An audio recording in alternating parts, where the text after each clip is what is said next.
Uh, Hello all. Hello, my dear public. You are here to listen the book presentation, Street Markets, a Critical History of 20th Century Urban Policy in Brazil. And it's my pleasure to introduce you, Fernando Luiz Lara and Ana Paula Curry. The book Matter links urban policy and planning with street protests in Brazil. It begins with the 2013 demonstration that ostensibly began over public transportation fare increase, but quickly grew to address larger questions of inequality. The inequality is physically manifested across Brazil, most visibly in its sprawling urban favelas. The author proposed an understanding of the social and the spatial dynamics at play that's based on property, labor, and security. They stitched together the history of plains or urban space with the popular protests that Brazilians organized to fight for property and land. They embed the history of civil society within the urban planning and its institutionalization to show how urban and regional planning played a key role in the management of the social conflict surrounding the land ownership. If urban and regional planning at times benefited the expansion of civil rights, it also often worked on behalf of class exploitation, deepening spatial inequalities and conflicts embedded in different city space. And it is such an exciting book that I am sure that you appreciate a lot. It was written by my dear friend, former director of Brazil Center, Fernando Luiz Lara, who holds the R.G. Horsner Centennial Professorship at the University of Texas at the Austin School of Architecture, where he currently serves as director for the PhD program in architecture. He served as director of the Brazil Center, as I've just said, from 2012 to 2015. And nowadays he's a member of the committee, the faculty committee. And he works on theorizing space of the Americas with emphasis on the dissemination of architecture and planning ideas beyond the traditional disciplinary boundaries. In his several articles, Professor Lara has discussed the modern and contemporary architecture of our continent, its meaning, context, and socio-economic insertion. And Ana Paula Cury teaches at the University at São Judas and Mackenzie University in São Paulo. She writes extensively about housing designs and housing policy in Brazil. She received the PhD in Urban Environment Structure from the Faculty of Architecture and Urbanism, University of São Paulo in 2005.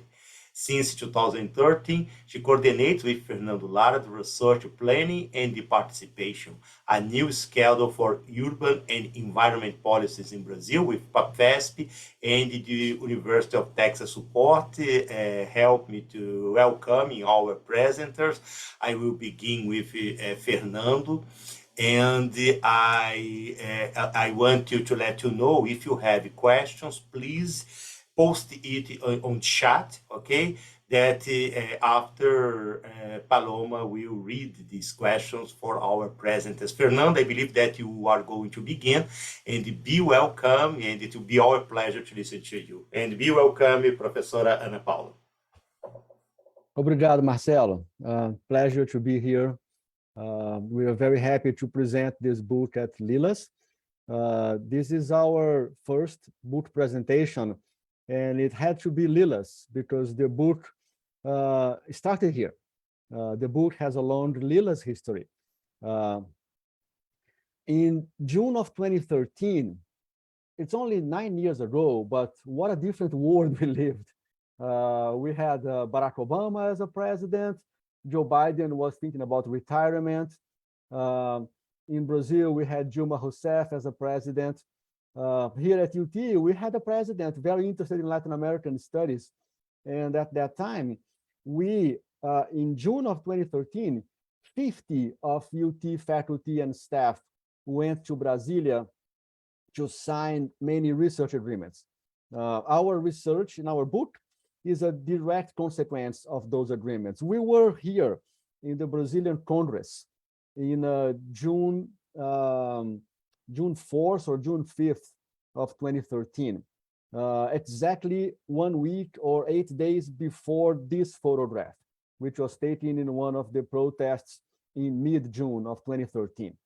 Our research at the time, the project that Ana Paula and I were leading, was about the difficulty of teaching together or combining participatory processes that we believe were very necessary, still are very necessary, and planning traditions that are more authoritarian, I would say, more centralized, more bureaucratic. That was our project, but we could not escape the shadow, the long shadow of the 2013 protests in Brazil.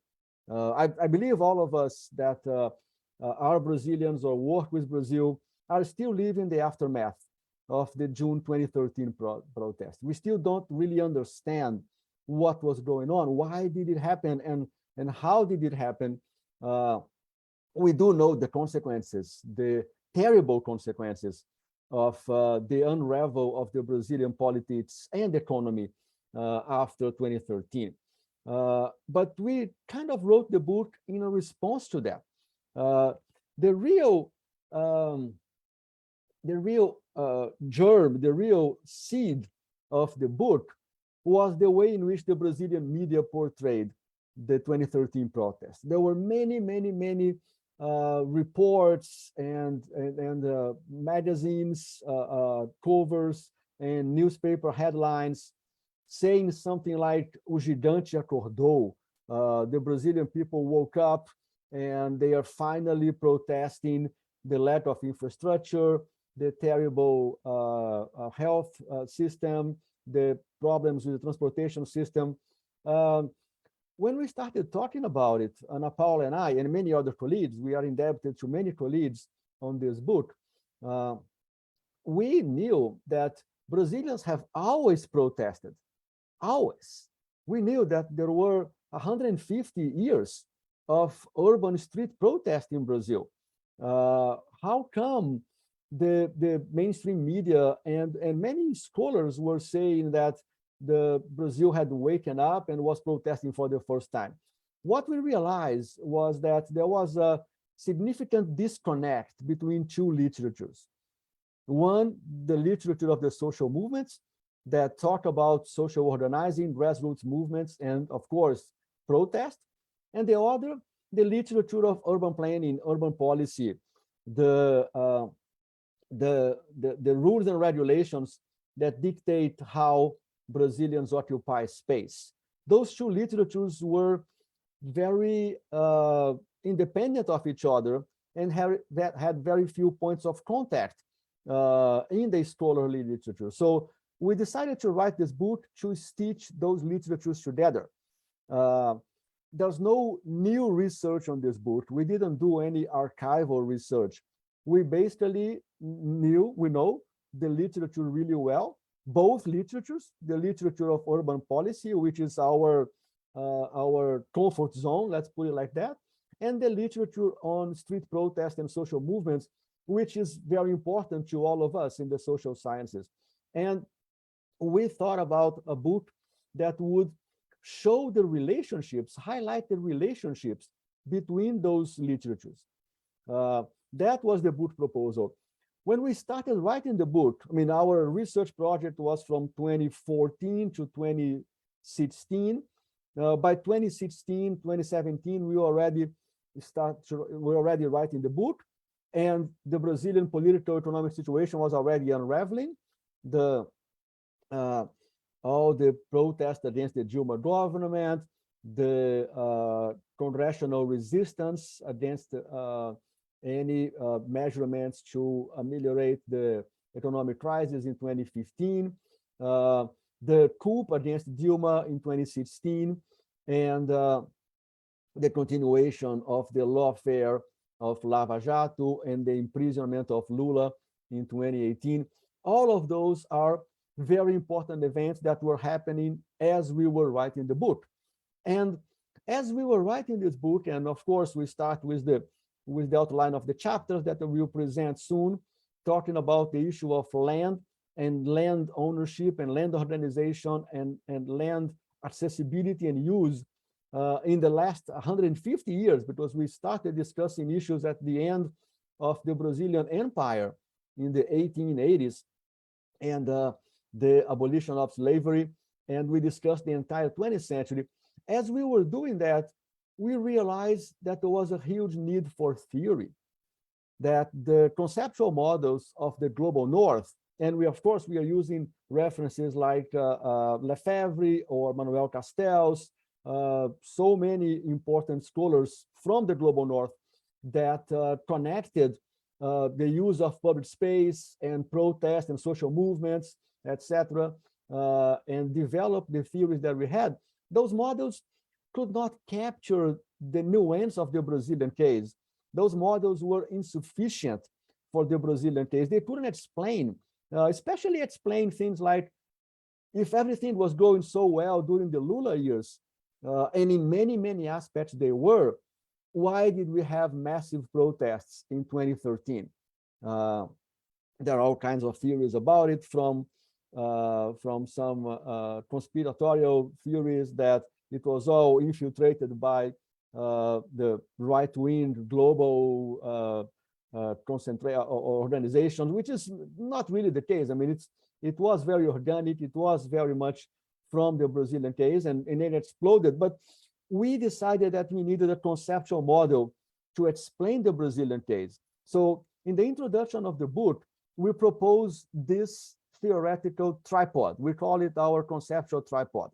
In order to understand the Brazilian inequality and the way in which Brazilians, poor and wealthy, occupy space and organize themselves in space, we need to understand that there are three main rods, three main columns that support the structure of Brazilian inequality. Let's call this the structure of Brazilian spatial inequality.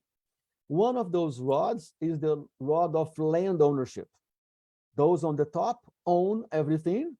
Those at the bottom own nothing, which means they literally don't have any documentation, any legal proof that they own the lands that they occupy, and many, many times, in the large majority, paid for. People paid for land and don't have proper documentation. So land ownership is one of those rods.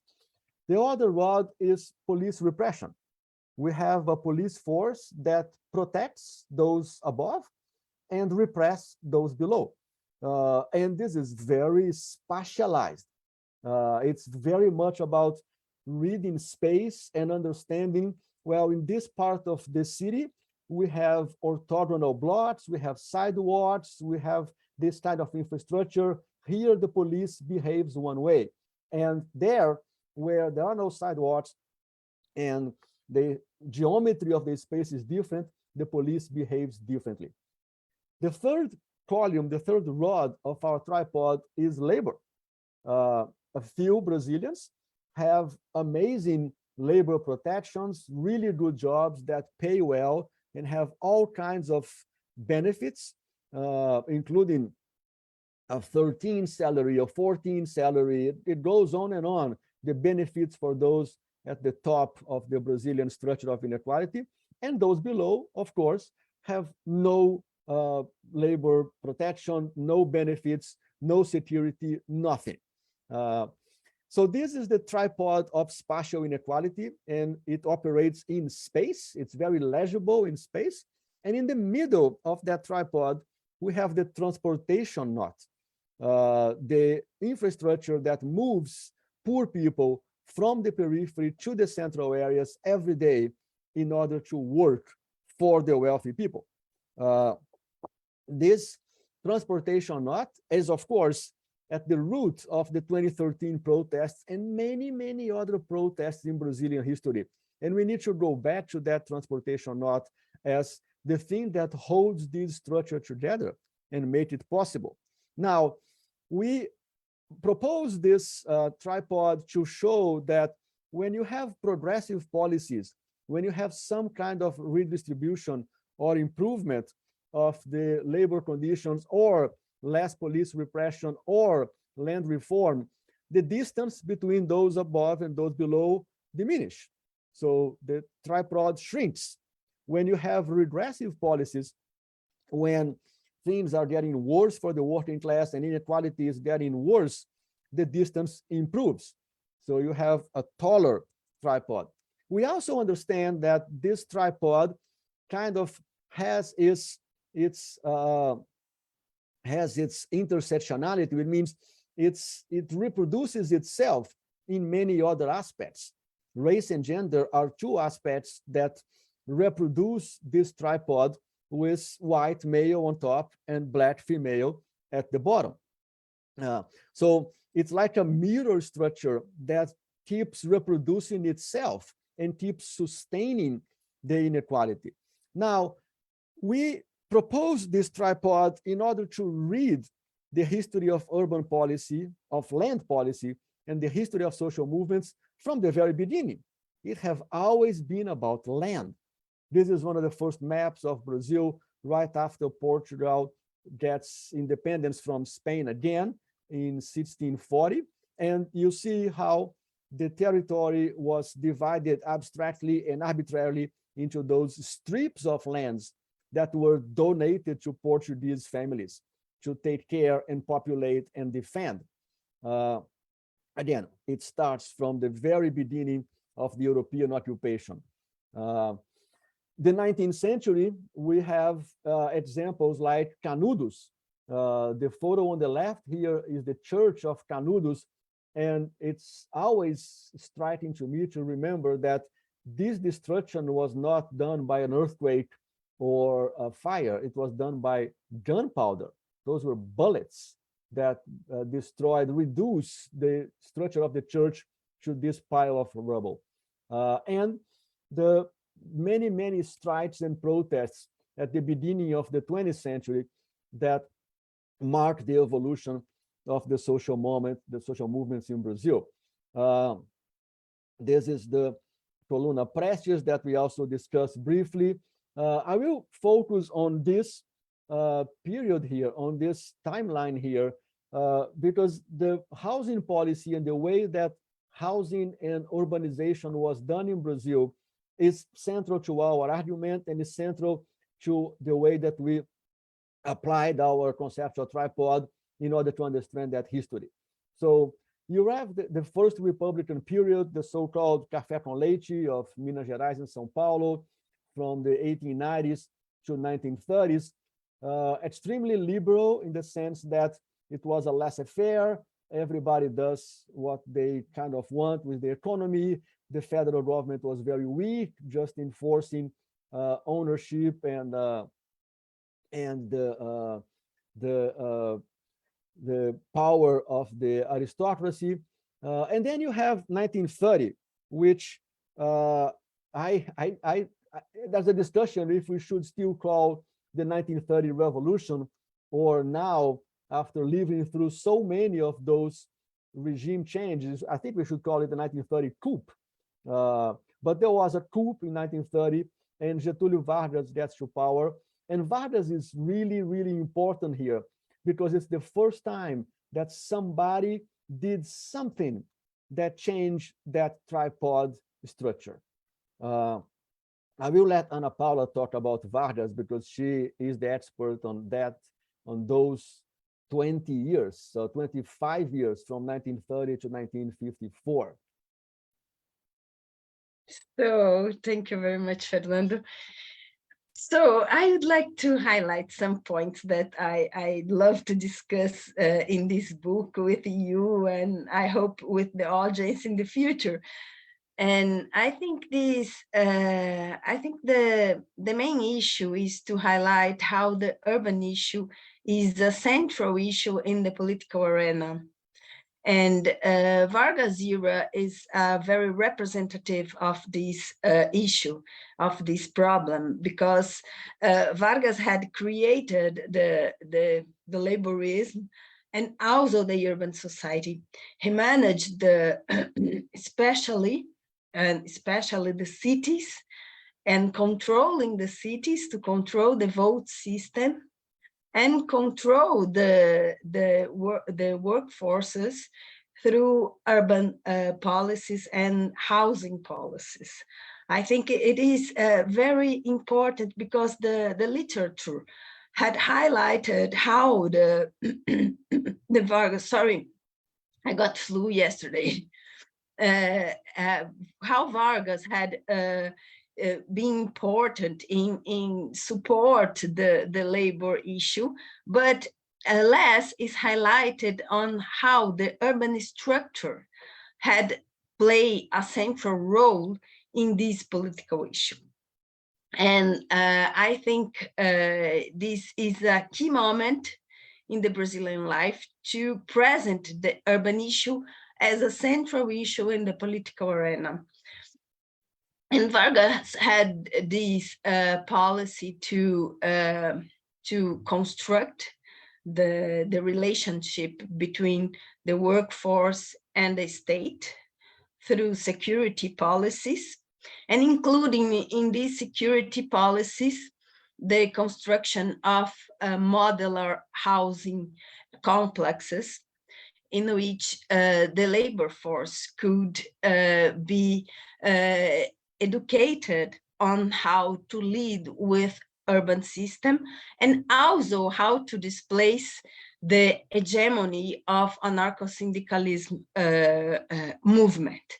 There is a huge conflict between Vargas in dispute the political issue in urban arena with the former organization of workers and social forces in Brazilian society.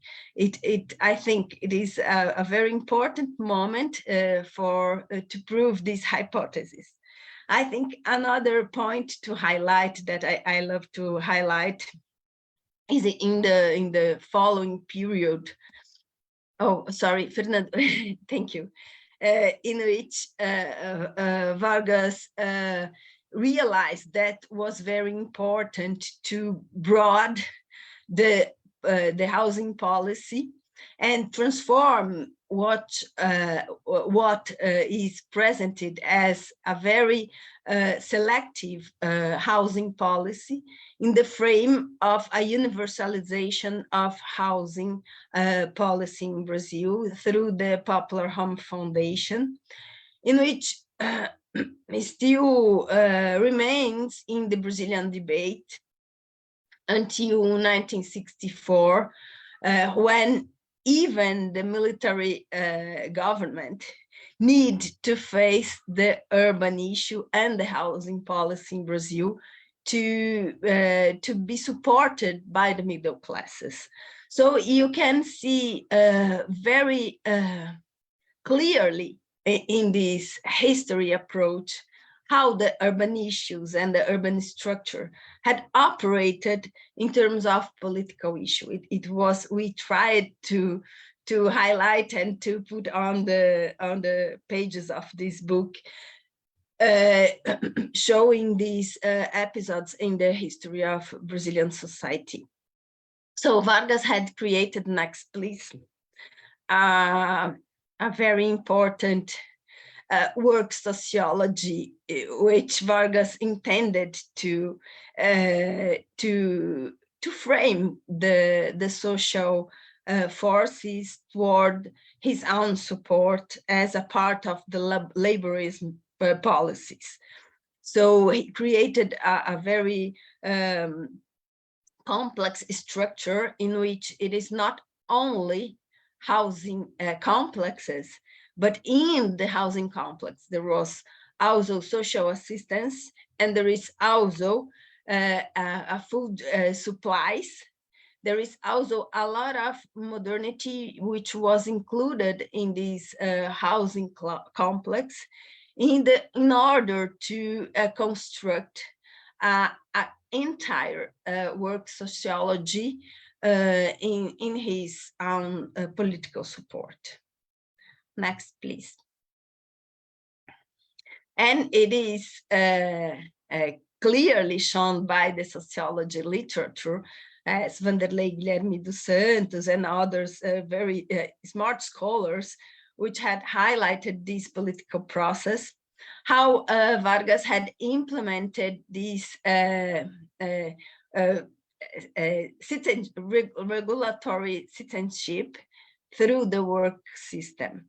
And then he associated the work forces as the security system through retirement, health assistance, pensions, housing, nutrition system. There is a whole complex. But on the other hand, there is also a complex of real estate investments to reproduce the foundings of the security system. So it is a huge complex of urban structure, which include urban structures as a physical concept and social and political process. It was very clear in this period of the history and also in the follows. Next, please. Here is the Realengo housing estate, which is the most representative of this phase as a work sociology. It is very linked with all the transformation in urban reform, as in Europe, as long clears in the 1929 in Frankfurt and other European cities. But here we had also a different point, because we are talking about a transformation which there is not a reply, a response to the industrial development. It is constructed at the same point. And this should be highlighted to be clear, these differences between the late capitalist formation in relationship with the original industrial development. And this housing estate is so particular because it is, next please, you can show a lot of different patterns of housing structures, which is very linked to the military villas. There is the pattern in mind of Vargas and in mind of the housing policy, this hierarchy, and this very it is not only for the workers on the base of the Institute of Industry, but it's also in the same space for the bureaucracy. And as I told you before, there is a social assistance also very present in these housing estates to highlight how the behavior would be and to displace the Communist Party influential in the workers, and all those aspects were very explored in the book. Next, please. And here in the late 40s, that Vargas, the inauguration of this housing estate in the peripheral area of Rio de Janeiro that announced the return of Vargas in the second government, and the move from this period of work sociology to a more broad and less modular housing policies. Next, please.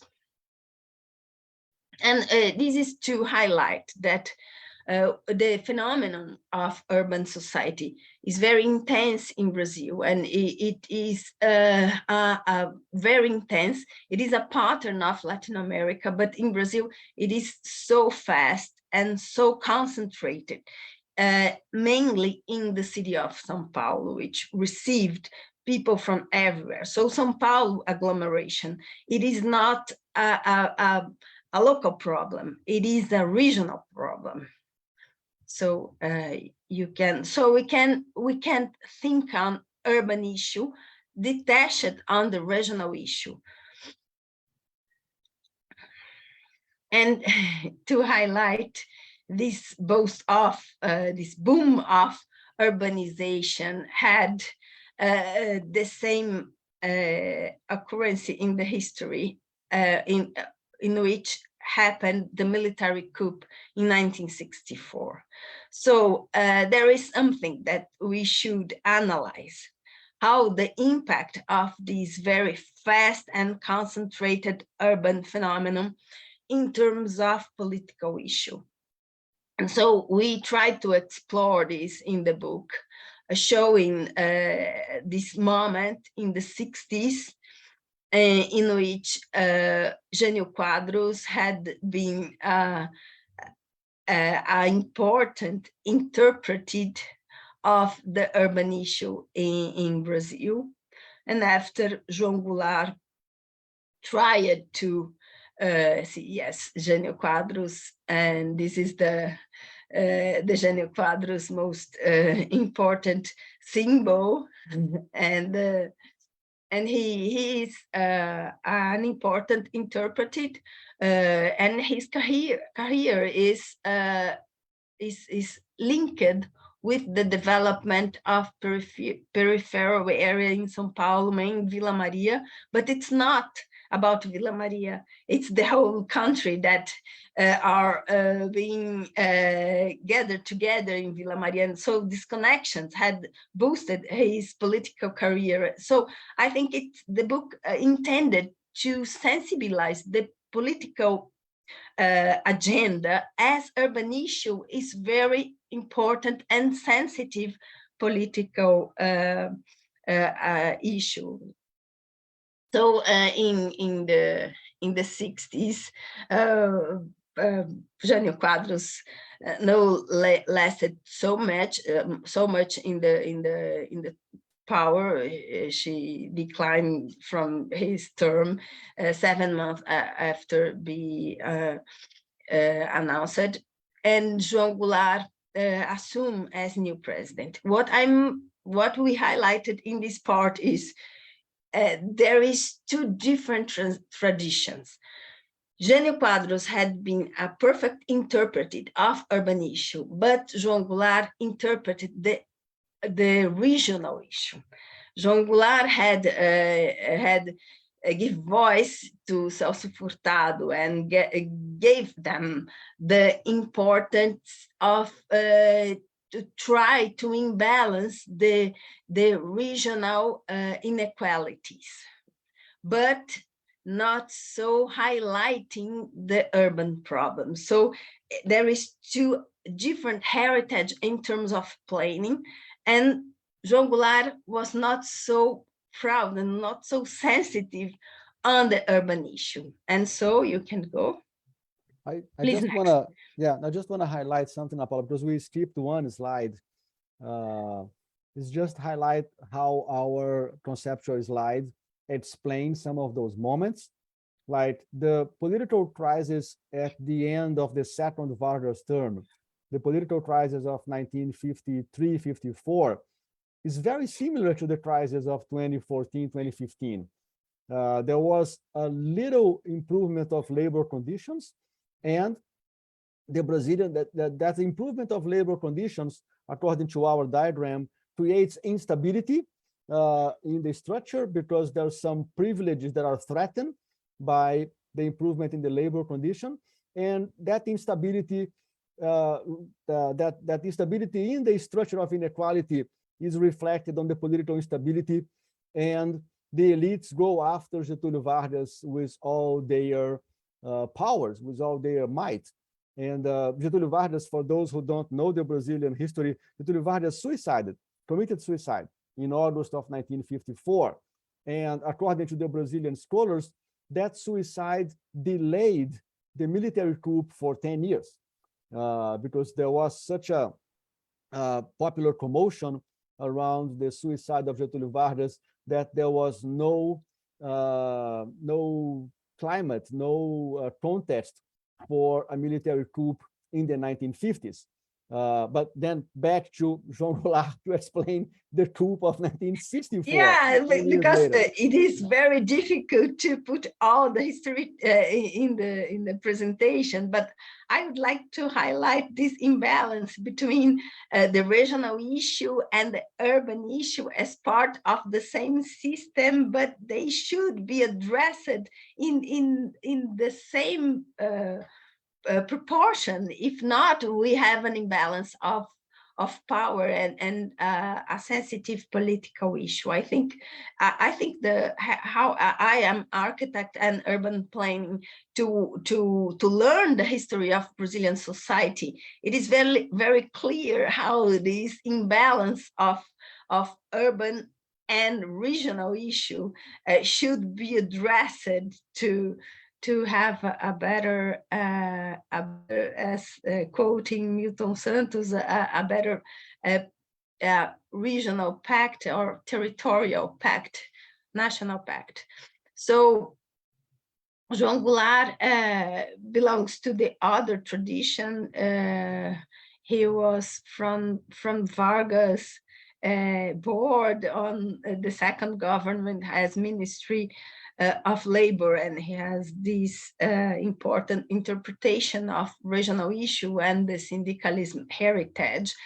And he left the urban agenda. And next. But the architects are there to quote it and to ask them to point it out regarding the Celso Furtado plan.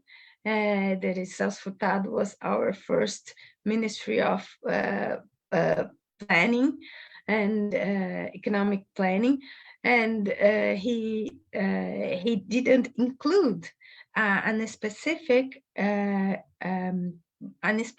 topic on housing or planning in the triennial plan of 1962. So the architects are organized in this moment. They were already organized because the Brazilian contest and other historical issues in the past, but they are very proud to connect the urban issue in the basic reforms of João Goulart government. Next, please. And then João Goulart included in the message, his presidential message on April, on 1 month after the architects are highlighting this lack of urban approach in the triennial plan. And they organized it together with the government, the Quitandinha, the housing seminar and urban reform. It is a benchmark of Brazilian planning history.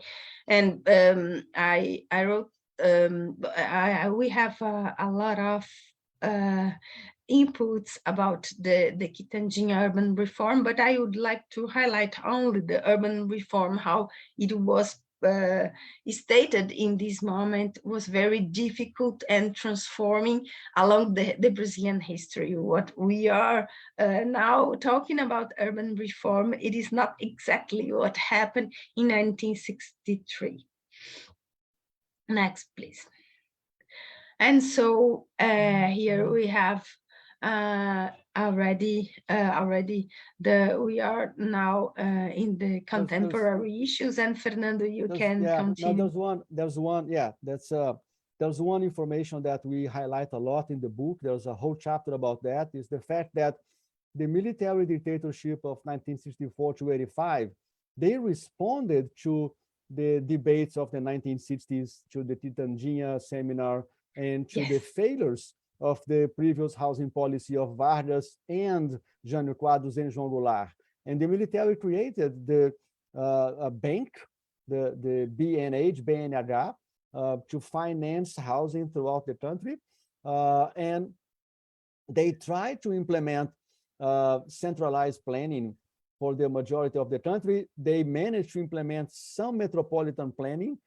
Some metropolitan regions had multi-municipal, so pluri-municipal planning institutions, and the failure of their planning, the demands for democracy, and the oil crisis and the economic crisis of the 1980s pulled the rug from under them and emboldened the political processes of the 1980s that were claiming for full democracy. Here we have a photograph from 1984 from the Diretas Já, the campaign for direct vote for president. That campaign failed. Tancredo Neves was elected by Congress in 1985, and the first election would be 1989. And the late 1980s movements, again, are different from the protests of the 1950s and 60s, were mostly in the 40s and 50s, the poor were protesting the lack of conditions, the lack of infrastructure. In the 60s, you have the middle class joining a reactionary elite to protest the little labor gains and the prospect of land reform that was proposed by João Goulart. And in the 80s, then you have massive protests, both in 84, 85, and later at the late 80s, early 1990s, against Fernando Collor's government, of the middle class, again, protesting that they were not being able to maintain their standard of living, and they wanted change to maintain their standard of living. But that is in 85 and 89 and 90, there is no protest to change that structure. The protest is not to change the inequality structure, is not exactly for land reform, not the massive protest that the media shows, the Diretas Já in 84, 85, and the protest against Collor in 89 are much more like middle class and upper middle class protests against any possible change in the structure that would threaten their privileges. So it's very similar what we have at the end of the Vargas government, and again what we have in the early 90s, that will repeat itself in the Dilma government, in the second Dilma government in 2015 and 16. The upper middle class and bringing the middle class along, protesting lack of privilege, or at least the threat to their privileges, and asking for regime change. There are all kinds of protests, and all of them impact urban policy. I mean, this one is from the Fernando Henrique government. Once again, the literature, not the literature, but the media says that both the Fernando Henrique and the first two Lula governments were very peaceful. The reality is that there were protests. There were a lot of protests. There were protests against labor laws that were taking rights away from employees. There were protests against the privatization in the Fernando Henrique regime. There were environmental protests in the Lula years, protests in the accelerated developmentalism of Lula and Dilma. But our conceptual tripod stands to explain the protest of 2015-16. Again, you see the police in riot gear taking selfies and being celebrated by the Brazilian upper middle class. And if you turn the camera around on the other side of the street, they are probably beating other protesters that are not so white, not so wealthy, and that were trying to change the regime and try to change the structure. So the book tells the story of those protests and how the protests interact with urban policy and housing policy for 150 years. And the conclusion is a little bit sad in the sense that all those progressive governments of Vargas at one point, João Goulart at another point, Lula and Dilma more recently.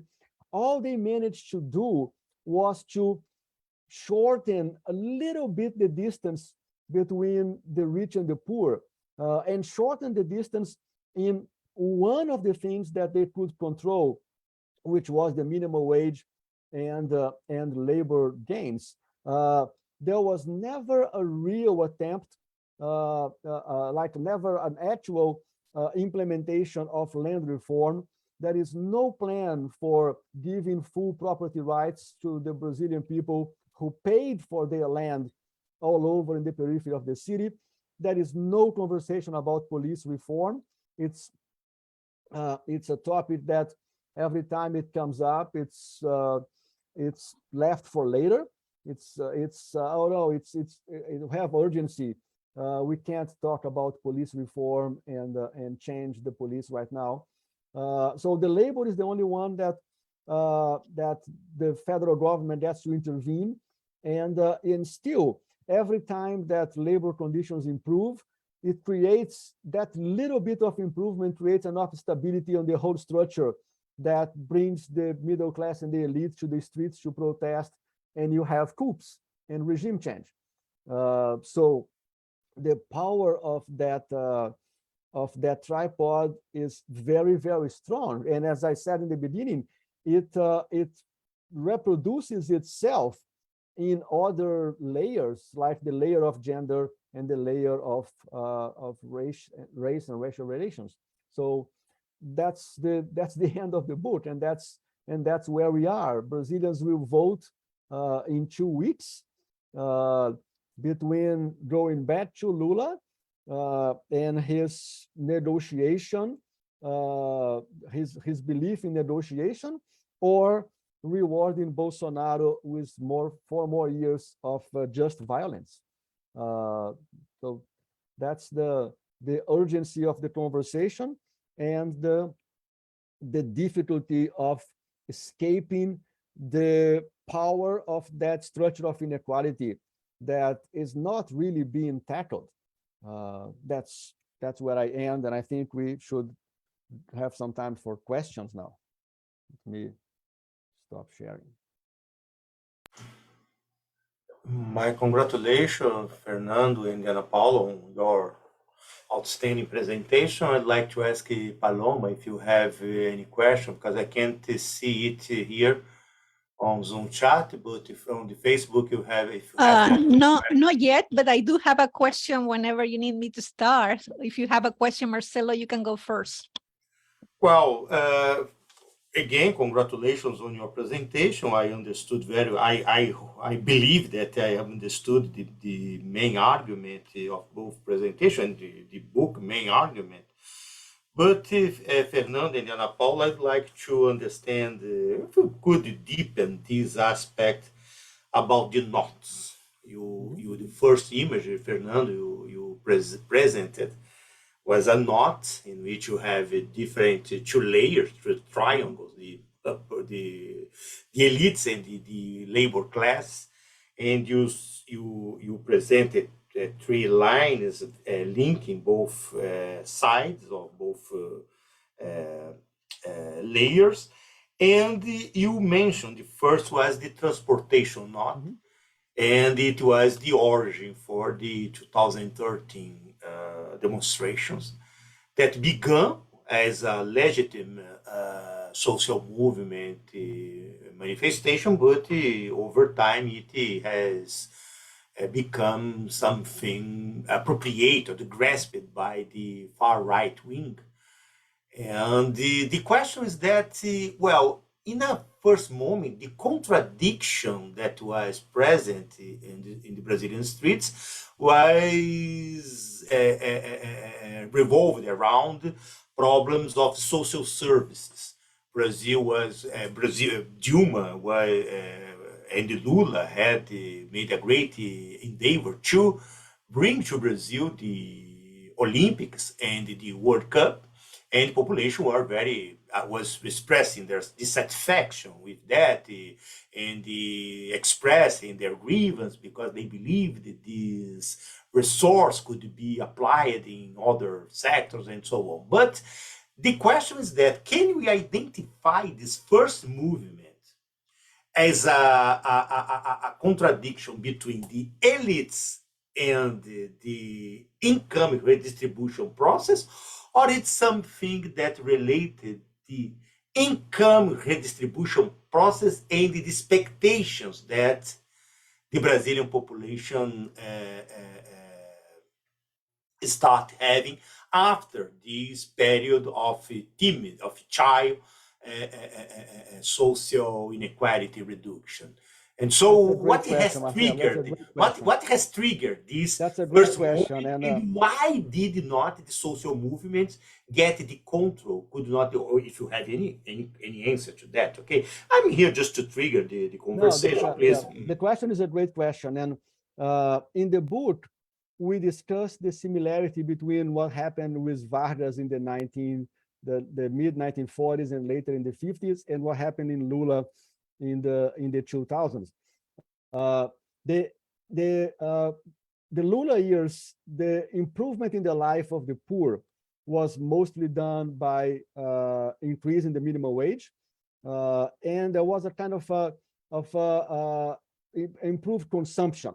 The working class had more money to consume, and that consumption, we now know, made the rich even richer in the year 2000. But that consumption and that improvement in the wage, in the improvement with the labor day in the wages, also generated a movement of real estate inflation. So you have more money circulating, people have more access to consumption, and the real estate, the apartments and the houses start being valuing more and more and more. So the same movement of economic policy that created wage gains and facilitated consumption, that same process also created a real estate valuation that prevented the working class from living closer to the infrastructure. So you have more money, you can purchase more, but you cannot pay the rent in Botafogo anymore. You have to move to Mayor. So that was the process, and the transportation knot is fundamental there. And that seems something very similar happened in the 1950s. The investment of all those social networks, the IAPs, the Institutos de Aposentadoria e Pensão, they invested in real estate as a way to guarantee their future. That investment in real estate comes from labor taxes and creates a real estate bubble that overvalue the existing real estate stock, the existing number of apartments and houses. Now, the inequality of ownership is such that the real estate bubble will be capitalized differently by the wealthy. And the poor, because they don't really have the full ownership title, they don't have the full papers, even when they paid for their land, they don't gain at the same level when there is a real estate valuation. And the transportation knot is key, because if you solve the transportation problem in Brazil, if you create a really good transportation structure that allow people to move better between house and jobs, you immediately transfer a lot of wealth to the periphery. The periphery is devalued because it takes 2 hours on a bus to reach your job. If you solve that and it takes much less time, immediately there's a transfer of wealth to the periphery. So the overall system, and especially the real estate component of the Brazilian capitalism, has no interest in improving the transportation knot. It's barely keep it functioning so that people can come to work downtown. But if you really improve it, you have a transfer of wealth. It's the value of living close to the center will diminish, the value of living further away will improve, because quality of life can be great at the periphery, provided that you have the means of transportation to come where the jobs are. That's one of the answers that helps explain the frustration with the 20 cents that happened in June of 2013. The frustration with 20 cents is like, everybody is getting a lot of money here. The real estate values are growing through the roof. There's a ton of governmental investment on all this infrastructure. And my bus is worse. I'm still taking 2 hours to get to my job. And then of course the frustration with the infrastructure, like they're spending all this money on the stadiums, and there's no teacher on my kids' school in my neighborhood. I have a question, if you allow me, Fernando and Ana Paula.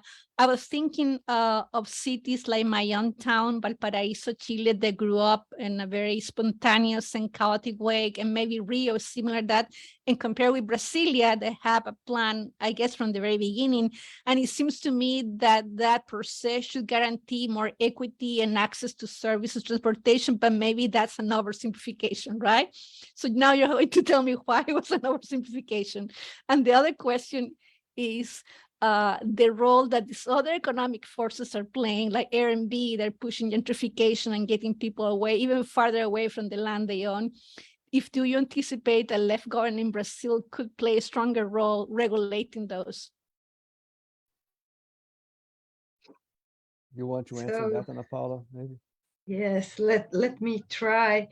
Brasilia is an icon of Brazilian planning, and it is very reported on the history as a model of a lot of modern pattern of city growth, and also to a terrible pattern of urban life. I think this is a point to highlight that we are talking about models of cities and conditions completely different to deal with a social process.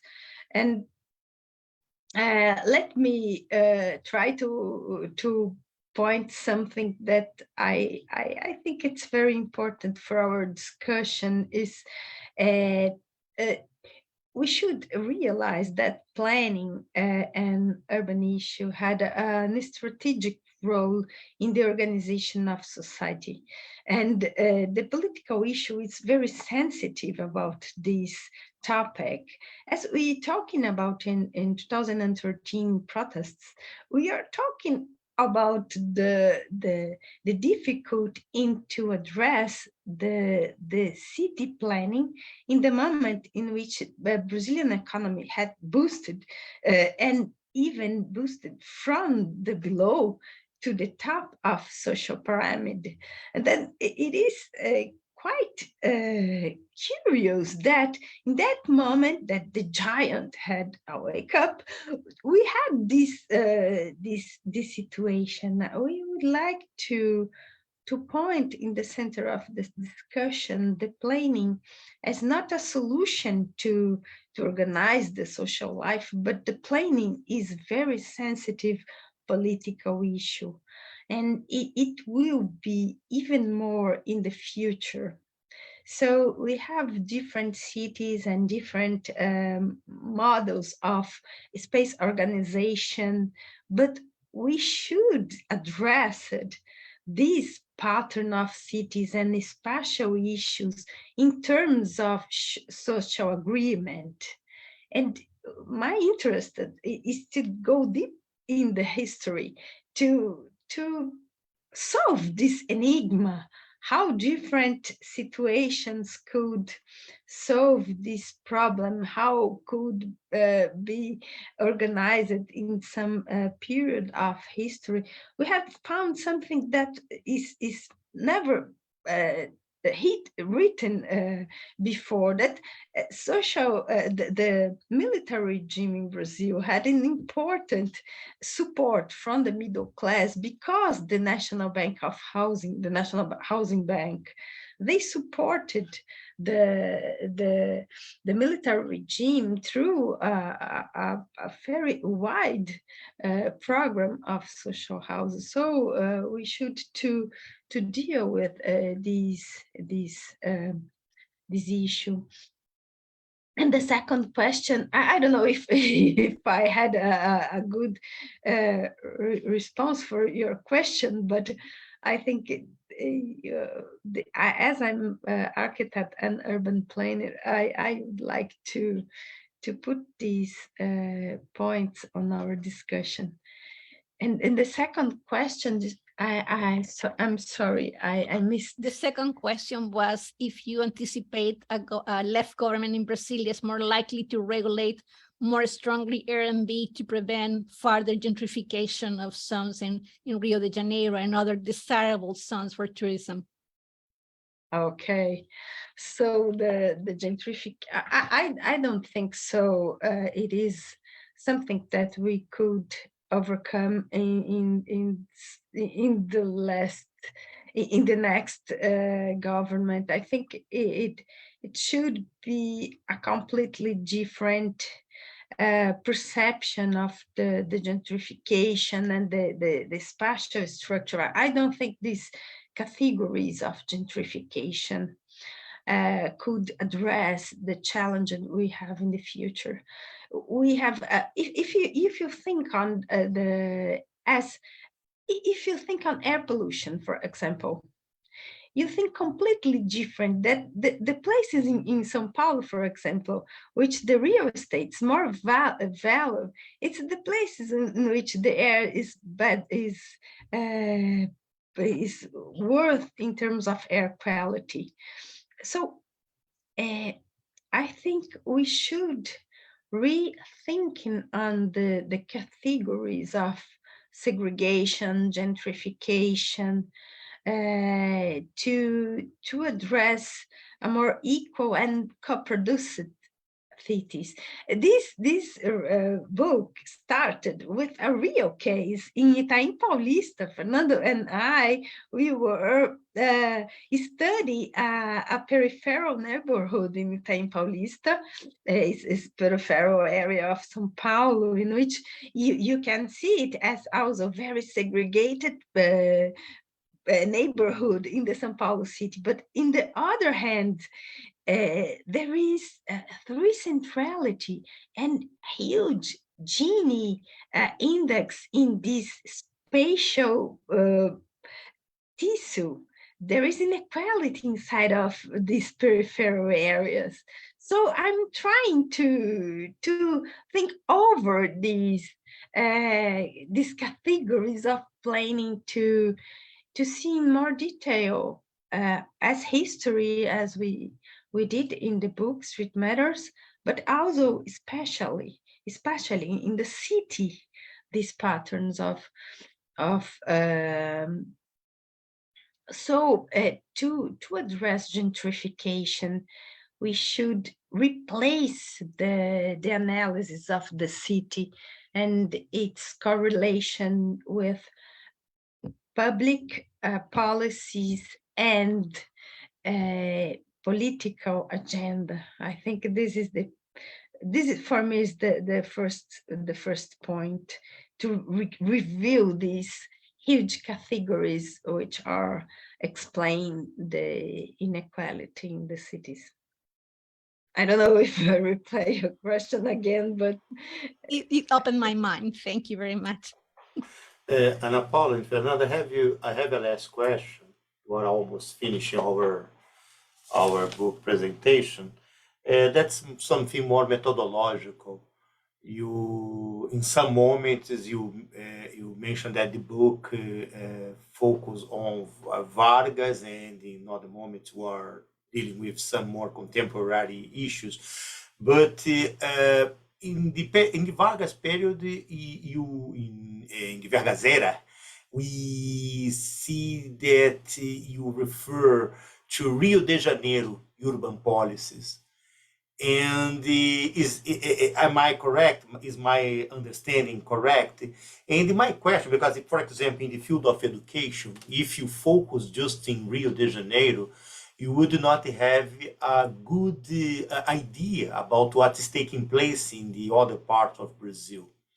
And my question, it's not my field, and so sorry if my query sounds naive, but do you think that it is possible, considering the Brazil continental size and so on, is it possible to refer just to one city and through this case refer to the entire country, or what else you should do to address the problem of urban question in Brazil? Do you have any methodology that could be useful or applicable for the entire country, or it's something that you needed to resign? Well, you can do it based on the largest city, and the rest you can imagine that they are following the same pattern.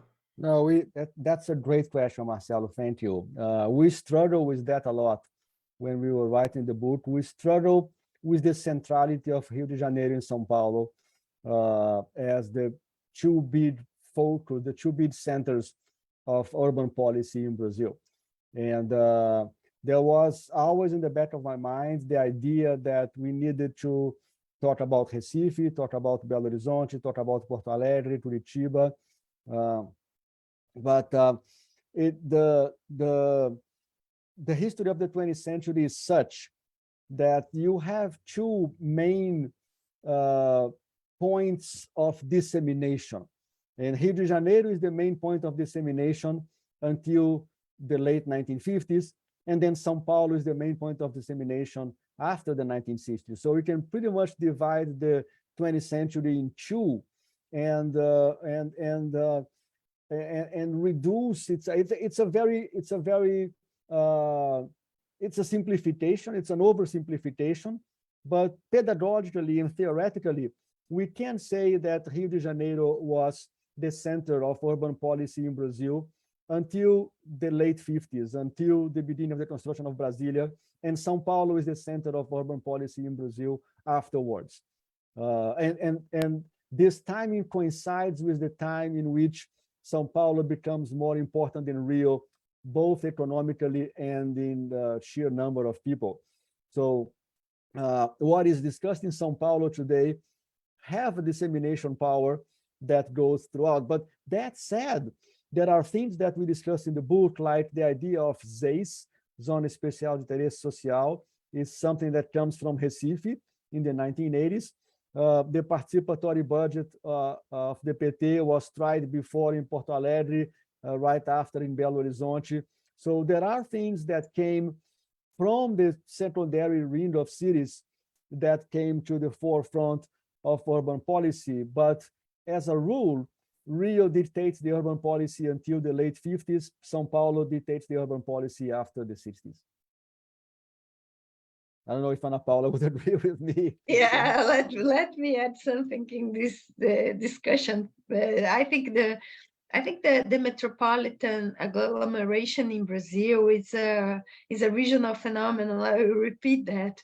It is not, but what happened in this regional phenomenon in São Paulo and Rio de Janeiro affected all the country. It is a national problem.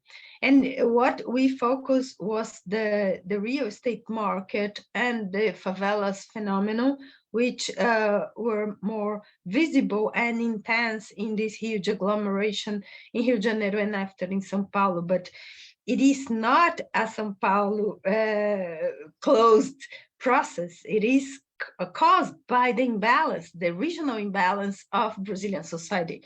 The Northeast, and because of that, Jânio Quadros was a national phenomenon, being elected by São Paulo and being a very well-known politician in São Paulo, because São Paulo was the hub of the country in that moment. There is a lot of families from everywhere. And then it is not, we're trying to reconnect the urban issue with the regional issue in the book. I think this is another contribution of Street Matters. It is not only the street in the cities, but the regional streets as a part of the whole country. Well, thanks, Fernando and Paula. Thanks, Paloma. And thanks for everybody who is following us during this pleasant afternoon of conversation around the book launching. And it's my pleasure to listen to you. And it's my pleasure because it is the first time that I am appearing as the Brazil Center, my new condition, Brazil Center coordinator, director. And so it is another reason for being very happy to be here with you this afternoon.